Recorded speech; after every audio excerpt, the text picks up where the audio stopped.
যুক্তরাষ্ট্রে শাটডাউন ঘিরে ব্যাপক কর্মী ছাঁটাইয়ের সংখ্যা দেখা দিয়েছে।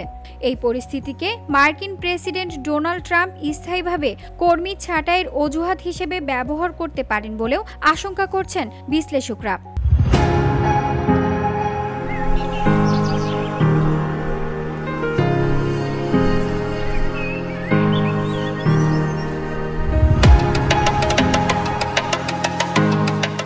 আর সেটি যদি সত্যি কার্যকর হয় তবে মার্কিন অর্থনীতিতে এর ভয়াবহ প্রভাব পড়তে পারে।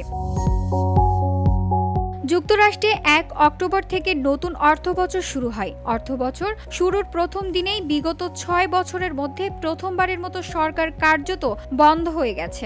জাতীয় কংগ্রেস অস্থায়ী অর্থায়ন বিল পাশে ব্যর্থ হওয়ায় ফেডারেল সংস্থাগুলোর কার্যক্রমে তহবিলের ঘাটতি দেখা দিয়েছে।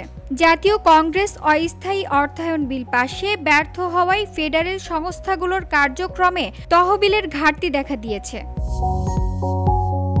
অর্থনীতিবিদদের মতে এই ধরনের স্থবিরতা কতদিন স্থায়ী হবে তার ওপরই এর প্রভাব নির্ভর করছে। শাটডাউনে যুক্তরাষ্ট্র প্রতি সপ্তাহে মোট দেশজ উৎপাদন প্রায় 0.1% কমতে পারে। যদিও সমঝোতায় পৌঁছানোর পর কর্মীরা কাজে ফিরলে এই ক্ষতি আংশিকভাবে পুষিয়ে যাবে। শাটডাউনের আরেকটি গুরুত্বপূর্ণ প্রভাব পড়েছে অর্থনৈতিক অনিশ্চয়তার উপর। অক্টোবরের শেষ ভাগে ফেডারেল